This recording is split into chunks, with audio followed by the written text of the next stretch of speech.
It's a reprieve for patients in Mumias, the county of Kakamega, after the Ministry of Health and St. Mary's Mission Hospital Management managed to broker a deal over the payment of pending bills owed to the facility. A meeting between the two parties also revealed that the hospital received only a total of 98 million shillings for the last 9 months from the Social Health Authority and was pushing for a pending bill of more than 140 million shillings owed to it by the defunct National Hospital Insurance Fund, NHIF.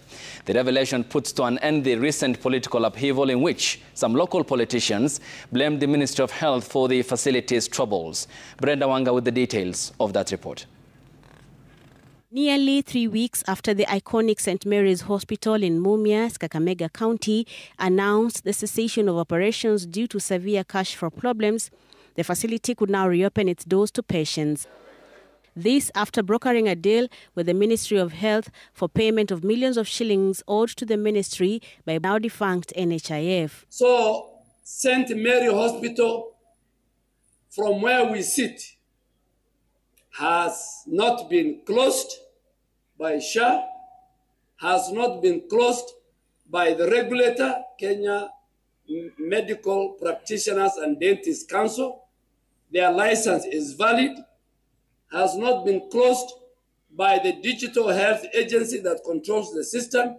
So from where we sit, St. Mary Hospital has all the valid licenses. Over the weekend, the Catholic Church, which runs the hospital, had disputed claims by Prime Cabinet Secretary that the government had disbursed nearly 100 million shillings through SHA for its operations. Today, CS Duale maintained that the government's position remained as stated, a position confirmed by the hospital's administration. Inception December, SHA started in October. Since December to August this year, St. Mary's Hospital has received reimbursement from SHA totaling 98 million Kenya shillings. And the man of the clock, the bishop, is behind me. And I'm a very true and believing Muslim. So we don't lie, me and him. These have been dispersed across, spread over the months that we have had. We have, believe, a pending payment of 35 million claims, 5 million that we expected from SHA, and that's what we believe that will help us to be able to clear the arrears of the workers. The hospital, however, says it is still owed arrears from the now defunct NHIF to the tune of 140 million shillings. The ministry has maintained that arrears over 10 million shillings from any institution will be paid on one condition. If you want me to pay you, you must be ready to verification of those pending bills. So I'm calling upon both faith-based, government, and most of them our county governments, including my own referral hospitals, like Kenyatta Hospital, our own referral hospitals, Kenyatta Hospital,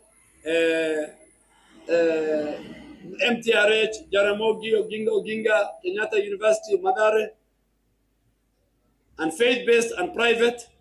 We're telling you, let us come to the table, and I'm going to, working with the PS, we will form a team to verify. Minus verification, we are not going to pay money. We must protect public resources. Elsewhere, members of the National Assembly's Health Committee have embarked on a countrywide tour of health facilities to determine the real situation with the operations of SHA. As mentioned, one is the delayed payment to the facilities. And you know, if the facility do not receive money at the right time, that will affect their running in terms of buying the drugs, in terms of paying the staffs. So that has been a challenge. Brenda Wanga, Citizen.